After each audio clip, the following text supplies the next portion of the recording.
Well, we should think about the American taxpayer. You know, it was just mentioned that they don't know which side to be on, the side of the military dictator that took it over with a coup or the Muslim Brotherhood. What about the American people?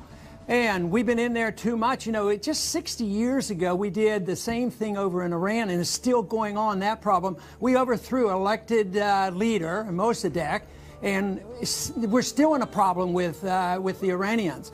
But no, Saudi Arabia gets a lot of benefits. Not only do they get our money, but they get our support. We protect them. We provide for them their military protection.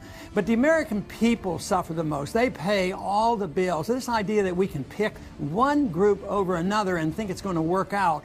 And radical jihadists, I don't like them any more than anybody else, but we have to understand what radicalizes people, what makes them want to kill us.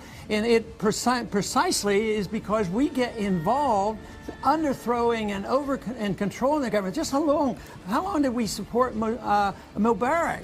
Decades, billions and billions of dollars. No wonder there was a Muslim Brotherhood resenting it, and the popular uprising comes, and we join them and say, yeah, we've had enough of this Mubarak, so we'll throw him out and have an election. Such hypocrisy. They have the election, we don't like him, so we throw him out and we go back. Well, now, by the way, Hosni Mubarak is being in the process of being released, so we don't know how that's going to go. But I got to ask you this, Congressman. If the Saudis are going to fund the gap with the Saudis, with that is the Egyptians that we're taking away, then why do they always do that? Then why can't that be a litmus test? All right, well, you each look after yourselves. We're out of here.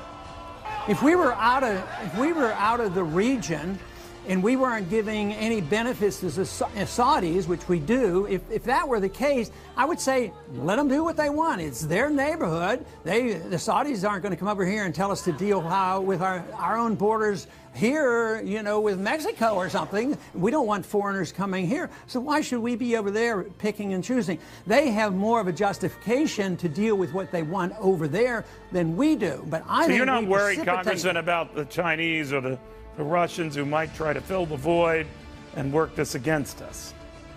I really am not. I think that there's always that chance, but right now the Russians are pretty weak, and that's not the Chinese traditions.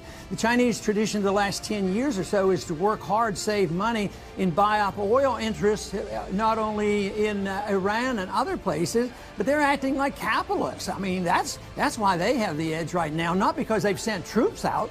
They haven't done what we've done. We have troops in all these countries, bankrupting our country, trying to pick and choose these leaders, and we always mess up, and we go back and forth. That's what is so ridiculous. And you know, you mentioned Mubarak being released.